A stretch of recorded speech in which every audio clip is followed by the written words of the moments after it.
Hello students, how are you. तो आज के इस वीडियो में हम सॉल्व करेंगे NCERT solution. Okay, chapter number है 2 और चैप्टर का नाम क्या है, how the dog found himself a new master. Okay, और आपकी क्लास 6 है और बुक है इंग्लिश, टेक्स्ट बुक का नाम है honeysuckle. Okay, so let's get started. So students, हम सबसे पहले सॉल्व करेंगे पेज नंबर 21 पे जो क्वेश्चन है वर्किंग विद द टेक्स्ट वाला सेक्शन, हम इसे सॉल्व करने वाले हैं। So the first question is why the dog feel the need for a master. Okay, इसका मतलब है जो डॉग था उसको ऐसा क्यों फील हो रहा था कि उसे एक मास्टर की जरूरत है, उसे एक मास्टर की आवश्यकता है। तो इसका आंसर हम कुछ ऐसे लिखेंगे, the dog felt sick and tired of wandering alone in search of food. Okay, secondly, he was afraid of other animals stronger than him, so he felt the need to have a master. Okay, इसका मतलब है students, जो dog था वो थोड़ा सा बीमार पड़ गया था और थका हुआ था, मतलब बीमार था और भोजन की खोज कर कर के वो थक चुका था। और दूसरी बात ये थी कि वो बाकी एनिमल से डरता था जो उससे स्ट्रोंगर होता था। ओके, जो मतलब उससे ज़्यादा ताकतवर होता था, उससे उसे डर लगता था, इसीलिए उसे ऐसा लगा कि उसे एक मास्टर की जरूरत है। Okay, the second question is who did the first choose as his master, why did he live at that master. Okay, इसका मतलब स्टूडेंट्स कि उसने सबसे पहले किसको अपना मास्टर चुना और फिर उसने उस मास्टर को क्यों छोड़ दिया। ओके, तो इसका आंसर हम कुछ ऐसे लिखेंगे, the dog first choose a big wolf as his master. The wolf agreed to take him in his service, but the sight of a bear made him run off fear.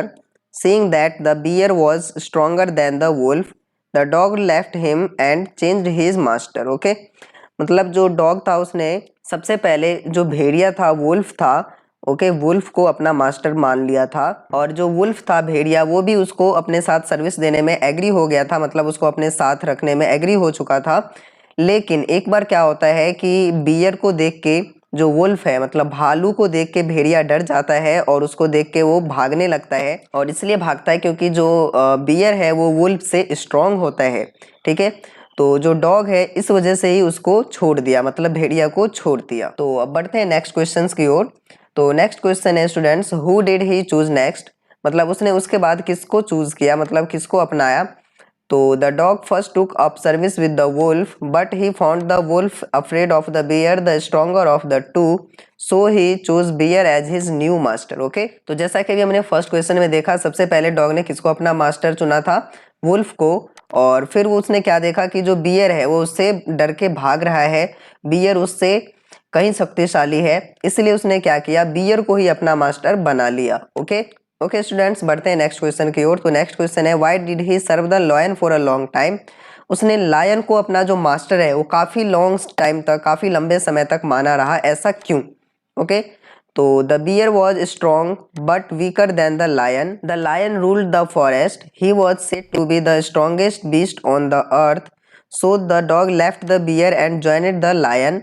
He now felt safe and happy in the forest, so he served the lion for a long time. तो जो beer था वो strong तो था, लेकिन lion से क्या था, थोड़ा सा कमजोर था, थोड़ा क्या काफी कमजोर होता है, और इसलिए क्या है उसने उसको छोड़ दिया। ठीक है, और दूसरी बात क्या थी कि जो लायन है वो पूरे जंगल पे रूल करता है, जैसा कि हम सभी जानते हैं कि जो लायन होता है, lion is the king of jungle. Okay, and he was said, और ऐसा भी माना जाता है कि जो लायन है वो सबसे स्ट्रॉन्गेस्ट बिस्ट है, पूरे फॉरेस्ट में होता है, सबसे स्ट्रॉन्गेस्ट बिस्ट होता है। सो और इसलिए क्या है कि जो डॉग है उसने बियर को छोड़ के किसको ज्वाइन कर लिया था, लायन को। ओके, और इस प्रकार अब वो जब वो लायन को ज्वाइन कर लेता है तो वो सेफ और हैप्पी रहने लगता है, मतलब सुरक्षित और खुश रहने लगता है जंगल में। और इसलिए क्या है, उसने लायन को काफी लंबे समय तक अपना मास्टर बनाता रहा या माना रहा। ओके, फिफ्थ क्वेश्चन है, who did he finally choose as his master and why. उसने फाइनली मतलब सबसे लास्ट में, अल्टीमेटली उसने किसको किसको अपना मास्टर माना और क्यों। तो the dog one day found the lion also afraid of a man, the lion decided to keep away from man, so the dog finally realized that man was the strongest creature on the earth, so he joined man. He still continues to be man's most loyal servant. Okay, dog एक दिन क्या देखता है कि जो lion है वो आदमी से डरता है, ह्यूमन बींग से यानी मैन से डरता है, और लायन, और इसलिए क्या है, डॉग मतलब देखता है कि डर जाता है जब वो आदमी से, तो उसको क्या रियलाइज होता है कि जो मैन है वो इस पूरे अर्थ पे सबसे स्ट्रॉन्गेस्ट क्रिएचर है, इसलिए वो क्या करता है, मैन को ज्वाइन कर लेता है और उसके बाद से हमेशा से ही वो मैन के साथ ही रहता है। जैसा कि हम सभी अपने डेली लाइफ में भी देखते हैं कि जो डॉग होता है वो मैन के इर्द गिर्द ही रहता है। ओके, तो नेक्स्ट क्वेश्चंस की ओर बढ़ते हैं। तो वर्किंग विद द टेक्स्ट वाले सेक्शन में इतना ही था स्टूडेंट्स। अब बढ़ते हैं हम सेक्शन बी। सेक्शन बी में क्या है, a summary of the story is given below, fill in the blanks to complete it taking appropriate phrase from the box. ये एक समरी है, ये पूरा एक समरी यहाँ पे ये सब दिया गया है। इसको हमें क्या करना है, ये जो बॉक्स है इन बॉक्स में से फ्रेज मतलब जो अप्रोप्रिएट वर्ड्स है उसको चूज करके इस फिल इन द ब्लैंक्स में हमें फिल आउट करना है। ओके, तो this is the story of a dog, तो इसलिए हमने फर्स्ट में लिखा है this is the story of a dog who used to be frightened. Okay, तो फ्राइटनेड इसमें से हम चुनकर लिखेंगे। Then students he decided to find a master dash, तो मास्टर डैश कैसा मास्टर उसको चाहिए था, जो सबसे क्या हो, बाकियों से बहुत ही ज्यादा स्ट्रॉन्गर हो, तो इसमें हम लिखेंगे stronger than anyone else. First he found dash, सबसे पहले वो किससे मिलता है, एक वुल्फ से मिलता है, तो हम यहाँ पे लिखेंगे a wolf, but the wolf was afraid of dash, wolf किससे डरता था, बियर से डरता था, तो हमने इसलिए यहाँ पे क्या लिखा है, bear. The dog thought that he the bear was dash, ठीक है, जो डॉग है वो क्या सोचता था कि जो बियर है वो सबसे क्या है, स्ट्रॉन्गेस्ट है, स्ट्रॉन्गेस्ट ऑफ ऑल, तो हमने इसलिए यहाँ पे लिखा स्ट्रॉन्गेस्ट ऑफ ऑल।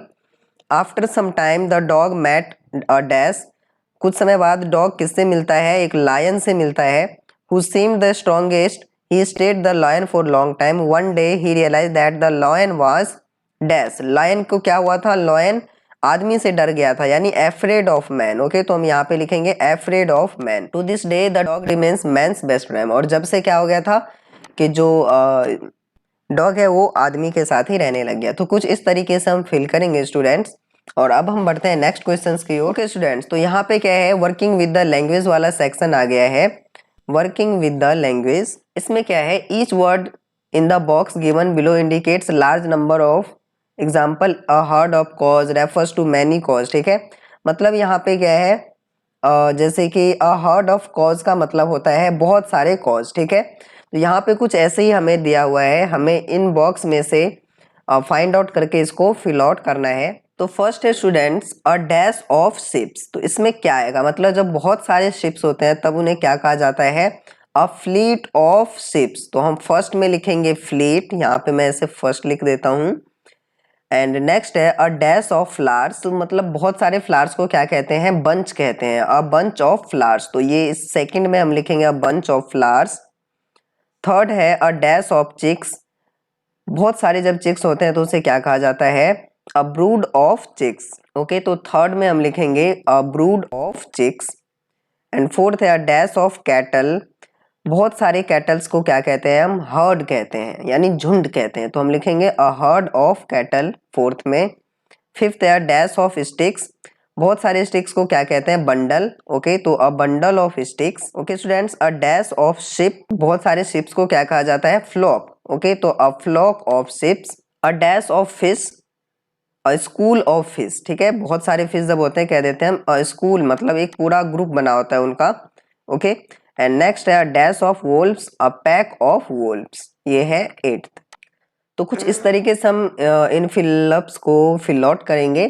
और अब बढ़ते हैं नेक्स्ट क्वेश्चंस की ओर। तो नेक्स्ट क्वेश्चन है make nouns from the words given below adding ness and I T Y, for some words we need to add just T Y और वाई, हमें यहाँ पे क्या करना है, इनमें N E double S ness या फिर आई टी वाई लगाना है या फिर टी वाई लगाना है या फिर वाई लगा के कंप्लीट करना है। जैसे ऑनेस्ट है तो ऑनेस्ट का क्या बनेगा, honesty, H O N E S T Y, honesty. Okay, kind, kindness, K I N D N E double S, kindness. Cruel का क्या बन जाएगा, cruelty, C R U E L T Y. Calm का क्या बनेगा, calmness, calmness. Sad, sadness. Active, active का क्या बनेगा students, activity. Okay, activity. Creative, creativity. Creativity, sincerity. Cheerful का बनेगा चीरफुलनेस।